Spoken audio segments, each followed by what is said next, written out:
Dans le souci d'avoir un taux de pénétration assez important dans le domaine de la téléphonie mobile, les entreprises de télécommunications ont ressenti le besoin profond de se doter des outils performants tels que des pylônes, des dispositifs ultramodernes au Gabon qui sont devenus des voisins indiscutables des riverains. Ils ont été installés dans le but de permettre aux personnes détenteurs d'un appareil téléphonique et bien d'autres d'être reliés au satellite. Ce qui n'est pas sans conséquence dans la mesure où ces appareils posés à proximité des habitations dégagent des ondes négatives, entre autres des ondes électromagnétiques pouvant endommager la santé des populations.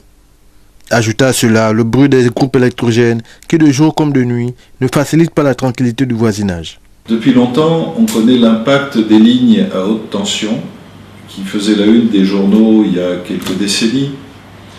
et il a été prouvé, notamment par des études suédoises de grande ampleur, que c'était surtout le champ magnétique alternatif du courant 50 Hz qui posait un problème de santé éventuellement grave, aboutissant à des cancers lorsqu'on dépasse certaines valeurs. Lorsque le corps humain, qui est composé à 70% d'eau, rentre dans le champ magnétique alternatif d'une ligne haute tension, par exemple lorsqu'une maison, une habitation se trouve trop proche de cette même ligne haute tension, eh bien les molécules d'eau dont nous sommes composés à 70% pivotent au rythme des allers-retours des électrons dans les fils. Après, il y a également un champ électrique alternatif qui, lui, pénètre moins profondément dans le corps humain,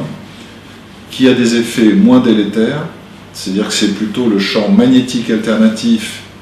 au-delà d'une certaine puissance, qui aboutit à terme à des cancers.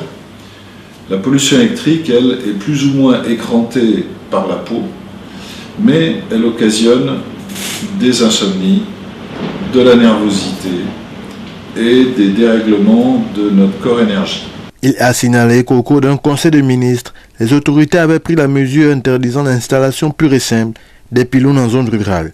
Fort est de constater que de nos jours, celle-ci est passée aux oreilles de sourds.